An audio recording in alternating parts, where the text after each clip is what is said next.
search itself, like how this whole thing actually works. And while this is a subject entire books have been written about, there's a good chance you're in the market for something a little more concise. So let's say it's getting close to dinner and you want a recipe for lasagna. You've probably seen this before, but let's go a little deeper.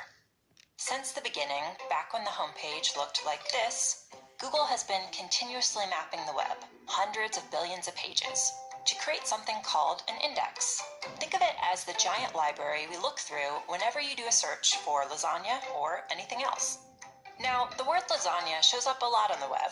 Pages about the history of lasagna, articles by scientists whose last name happened to be lasagna, stuff other people might be looking for. Because if you happen to be in Ormea, Italy, you might be looking for information about their annual lasagna festival.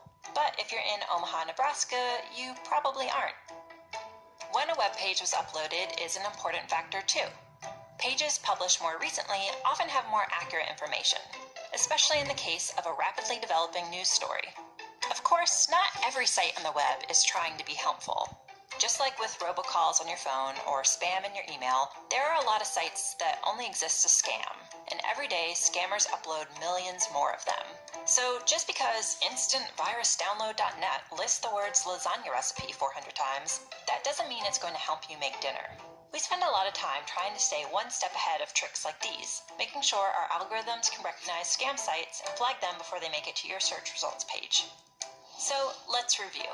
Billions of times a day, whenever someone searches for lasagna, or resume writing tips, or how to swaddle a baby, quality evaluator guidelines. Think of them as our publicly available guide to what makes a good result good. Oh, and one last thing to remember. We use responses from raters to evaluate changes, but they don't directly impact how search results are ranked. So there you have it. Every time you click search, our algorithms are analyzing the meaning of the words in your search, matching them to the content on the web, understanding what content is most likely to be helpful and reliable, and then automatically putting it all together in a neatly organized page designed to get you the info you need. All in, 0.81 seconds? Wow. Anyone else ready for dinner? 0.81 seconds? Wow. Anyone else ready for dinner? Interested in learning more? We've got a whole website dedicated to how search works. Just click right here. Want to read the search quality rater guidelines for yourself? Click right here. Come into play.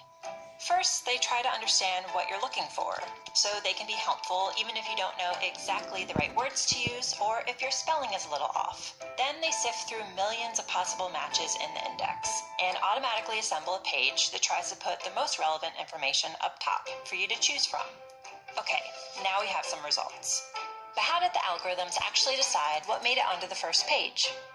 There are hundreds of factors that go into ranking search results, so let's talk about a few of them. You may already know that pages containing the words you search for are more likely to end up at the top.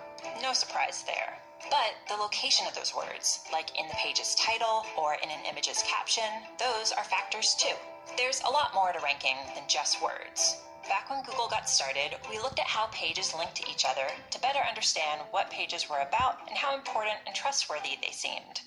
Today, linking is still an important factor. Another factor is location, where a search happens, based on hundreds of factors like keywords, links, location, and freshness. Okay, good time to take a breath. This last part is about how we make changes to search, and it's important. Since 1998, when Google went online, people seem to have found our results pretty helpful. But the web is always changing, and people are always searching for new things. In fact, 1 in every 7 searches is for something that's never been typed into the search box before, by anyone, ever. So we're always working on updates to search, thousands every year. Which brings up a big question. How do we decide whether a change is making search more helpful? Well, one of the ways we evaluate potential updates to search is by asking people like you. Every day, thousands of search quality raters look at samples of search results side by side, then give feedback about the relevance and reliability of the information. To make sure those evaluations are consistent, the raters follow a list of search works. Just click right here. Want to read the search quality rater guidelines for yourself? Click right here.